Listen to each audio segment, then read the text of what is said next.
Hello दोस्तों, welcome to my YouTube channel. तो दोस्तों, आज हम लोग क्लास 11th के पॉलिटिकल साइंस के कुछ वेरी इंपॉर्टेंट एमसीक्यू क्वेश्चन को देखने वाले हैं, जो आपके एग्ज़ाम के लिए बहुत ही महत्वपूर्ण हो सकता है। तो क्लास 11th के वीवीआई क्वेश्चन को देखेंगे, इसलिए लास्ट तक वीडियो को जरूर देखें और चैनल को सब्सक्राइब जरूर कर लीजिएगा। तो यहाँ पर पहला नंबर क्वेश्चन है, भारत की संविधान सभा का प्रथम अधिवेशन कब शुरू हुआ? तो भारत की जो संविधान सभा है उसका प्रथम अधिवेशन जो शुरू हुआ था वो 9 दिसंबर 1946 को शुरू हुआ था। यानी कब? 9 दिसंबर 1946 को। आगे जो नेक्स्ट क्वेश्चन है वो है, भारतीय मूल संविधान में कुल कितने अनुच्छेद थे? तो कुल कितने अनुच्छेद थे? 395। आगे नेक्स्ट क्वेश्चन है, भारतीय संविधान कब लागू हुआ? तो भारतीय संविधान जो लागू हुआ था वो हुआ था 26 जनवरी 1950 को। आगे नेक्स्ट क्वेश्चन है, भारतीय संविधान कब बनकर तैयार हुआ? तो भारतीय संविधान जो बनकर तैयार हुआ था वो 26 नवंबर 1949 को ही बनकर तैयार हुआ था, लेकिन जो लागू हुआ था वो 26 जनवरी 1950 को हुआ था। आगे नेक्स्ट क्वेश्चन है 5 नंबर, किस दल ने संविधान सभा की बैठक का बहिष्कार किया? तो किस दल ने किया था? मुस्लिम लीग ने। आगे नेक्स्ट क्वेश्चन है, किस देश का संविधान अलिखित है? तो किस देश का संविधान अलिखित है? ब्रिटेन। आगे नेक्स्ट क्वेश्चन है, किसने कहा कि भारतीय संविधान वकीलों का स्वर्ग है? तो प्रोफेसर आइवर जेनिंग्स ने कहा था कि जो भारतीय संविधान है ना वो वकीलों का स्वर्ग है। आगे 8 नंबर क्वेश्चन है, किसने संविधान सभा में 13 दिसंबर 1946 को उद्देश्य प्रस्ताव पेश की? तो किसने पेश की? तो पंडित जवाहरलाल नेहरू ने। आगे 9 नंबर क्वेश्चन है, डॉक्टर अंबेडकर किस समिति के अध्यक्ष थे? तो डॉक्टर जो अंबेडकर थे वो प्रारूप समिति के अध्यक्ष थे। आगे 10 नंबर क्वेश्चन है, संविधान सभा के द्वारा संविधान निर्माण में कितना समय लगा? तो जो संविधान बनने में कितना समय लगा था, कितना टाइम लगा था? तो वह लगा था 2 वर्ष 11 माह 18 दिन, यानी 2 वर्ष 11 महीना 18 दिन लगा था संविधान को तैयार होने में। आगे 11 नंबर क्वेश्चन है, वर्तमान में भारतीय नागरिकों को कितने मौलिक अधिकार प्राप्त है? तो वर्तमान में भारतीय नागरिकों को 6 मौलिक अधिकार प्राप्त है। आगे 12 नंबर क्वेश्चन है, मौलिक अधिकारों के संशोधन में कौन सक्षम है? तो कौन सक्षम है? संसद। आगे 13 नंबर क्वेश्चन है, भारतीय संविधान में मौलिक कर्तव्यों को किस संशोधन के द्वारा सम्मिलित किया गया? तो किस संशोधन के द्वारा सम्मिलित किया गया? तो 42वें संशोधन के द्वारा। आगे 40 नंबर क्वेश्चन है, संविधान के किस अनुच्छेद में छुआछूत को समाप्त कर देने की व्यवस्था है? तो किस अनुच्छेद में? तो अनुच्छेद 17 में। आगे जो 50 नंबर क्वेश्चन है वो है, देश की रक्षा करना किस कोटि में आता है? तो देश की रक्षा करना मौलिक कर्तव्य में आता है। आगे 16 नंबर क्वेश्चन है, किस संविधान संशोधन के तहत संपत्ति के अधिकार को हटाया गया था? तो 44वां संशोधन के तहत जो संपत्ति के अधिकार है उसको हटाया गया था।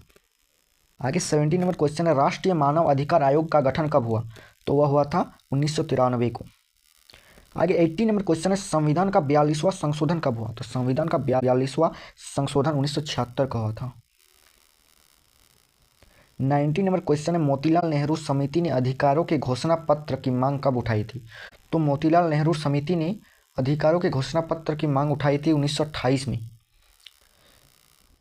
आगे 20 नंबर क्वेश्चन है, मतदाताओं के लिए तस्वीर सहित पहचान पत्र को किस वर्ष से अनिवार्य कर दिया गया? तो मतदाता जो मतदान करते हैं उनके लिए जो पहचान पत्र को तस्वीर सहित अनिवार्य जो किया था वो किया था 1993 को। आगे 21 नंबर क्वेश्चन है, प्रथम चुनाव आयुक्त कौन थे? तो प्रथम चुनाव आयुक्त थे सुकुमार सेन। 22 नंबर क्वेश्चन है, चुनाव आयोग की स्थापना कब हुई? तो चुनाव आयोग की स्थापना हुई थी 1950 ईस्वी को। 23 नंबर क्वेश्चन है, भारत में चुनाव कराने की जिम्मेदारी किसकी है? तो भारत में चुनाव कराने की जो जिम्मेदारी है वो चुनाव आयोग की है। 24 नंबर क्वेश्चन है, निर्वाचन घोषणा पत्र कौन जारी करता है? यानी निर्वाचन घोषणा पत्र जो है वो कौन जारी करता है? तो वो जारी करता है राजनीतिक दल, यानी निर्वाचन घोषणा पत्र राजनीतिक दल जारी करता है।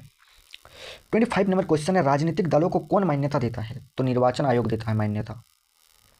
26 नंबर क्वेश्चन है, महिलाओं को सबसे पहले मताधिकार किस देश ने दिया? तो किस देश ने दिया था? न्यूजीलैंड ने दिया था, न्यूजीलैंड। 27 नंबर क्वेश्चन है, चुनाव में निर्वाचन क्षेत्रों की सीमा को तय करने का कार्य कौन करता है? तो चुनाव में निर्वाचन क्षेत्रों की सीमा को तय करने का जो कार्य है वो परिसीमन आयोग करता है। आगे 28 नंबर क्वेश्चन है, राज्य के शासन में केंद्र का प्रतिनिधि किसे कहा गया है? तो राज्य के शासन में केंद्र का प्रतिनिधि राज्यपाल को कहा गया है, राज्यपाल इसका राइट आंसर। 29 नंबर क्वेश्चन है, भारत के राष्ट्रपति का चुनाव कितने वर्षों के लिए होता है?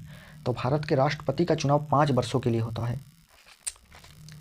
30 नंबर क्वेश्चन है, भारतीय संविधान के अनुसार देश का प्रथम नागरिक कौन होता है? तो भारतीय संविधान के जो अनुसार है वो देश का प्रथम नागरिक जो होता है वो राष्ट्रपति होता है, राष्ट्रपति, यानी इसका सही आंसर राष्ट्रपति होगा। आगे 31 नंबर क्वेश्चन है, राज्यपाल की नियुक्ति कौन करता है? तो राज्यपाल की नियुक्ति राष्ट्रपति करता है। 32 नंबर क्वेश्चन है, राष्ट्रपति बनने के लिए न्यूनतम आयु क्या होना चाहिए? तो राष्ट्रपति बनने के लिए न्यूनतम आयु कम से कम 35 वर्ष तो होना चाहिए। आगे 32 नंबर क्वेश्चन है, किस अनुच्छेद के अंतर्गत राज्यों में राष्ट्रपति शासन लागू किया गया? तो किस अनुच्छेद के अंतर्गत? 356 अनुच्छेद के अंतर्गत राज्यों में राष्ट्रपति शासन लागू किया जाता है। आगे 33 नंबर क्वेश्चन है, मुख्यमंत्री किसे अपना त्यागपत्र देकर पद मुक्त हो सकता है? तो मुख्यमंत्री राज्यपाल को अपना त्यागपत्र देकर अपना पद मुक्त हो सकता है। आगे 34 नंबर क्वेश्चन है, किसने कहा कि राज्यपाल सोने की पिंजरे में बंद चिड़िया के समान है? तो किसने कहा था? सरोजिनी नायडू ने कहा था। आगे 35 नंबर क्वेश्चन, राज्य का वास्तविक प्रधान कौन होता है? तो राज्य का जो वास्तविक प्रधान है वो मुख्यमंत्री ही होता है, मुख्यमंत्री होता है। 36 नंबर क्वेश्चन है, मंत्रिपरिषद सामूहिक रूप से किसके प्रति उत्तरदायी होता है? तो लोकसभा के प्रति उत्तरदायी होता है। आगे 37 नंबर क्वेश्चन है, लोकसभा में बहुमत वाले दल का नेता कौन होता है? तो लोकसभा में बहुमत वाले दल का नेता प्रधानमंत्री होता है। 38 नंबर क्वेश्चन है, किसी राज्य के विधानसभा में अधिकतम कितने सदस्य हो सकते हैं? तो किसी राज्य के विधानसभा में अधिकतम 500 सदस्य हो सकते हैं, यानी 500 राइट आंसर। 39 नंबर क्वेश्चन है, राज्यपाल किसके प्रति उत्तरदायी होता है? तो राज्यपाल किसके प्रति उत्तरदायी होता है? तो राज्यपाल जो है वो राष्ट्रपति के प्रति उत्तरदायी होता है। 40 नंबर क्वेश्चन है, भारत का प्रधानमंत्री बनने के लिए न्यूनतम आयु कितनी होना चाहिए? अगर कोई भारत का प्रधानमंत्री बनेगा तो उसका जो न्यूनतम आयु है वो कम से कम 25 वर्ष होना चाहिए। आगे 41 नंबर क्वेश्चन है, किसी राज्य विधानसभा की सदस्यों की न्यूनतम संख्या कितनी हो सकती है? तो न्यूनतम संख्या 60 हो सकती है। 42 नंबर क्वेश्चन है, प्रधानमंत्री की नियुक्ति कौन करता है? तो प्रधानमंत्री की नियुक्ति राष्ट्रपति करता है। आगे 43 नंबर क्वेश्चन है, लोकसभा अध्यक्ष अपना त्यागपत्र किसको देता है? तो लोकसभा अध्यक्ष अपना त्यागपत्र लोकसभा उपाध्यक्ष को देता है, यानी लोकसभा उपाध्यक्ष इसका राइट आंसर हो जाएगा। तो ये कुछ MCQ इंपॉर्टेंट क्वेश्चन था जो आपके एग्जाम के लिए बहुत ही महत्वपूर्ण हो सकता है। आप चैनल को सब्सक्राइब करना ना भूलें। Thank you.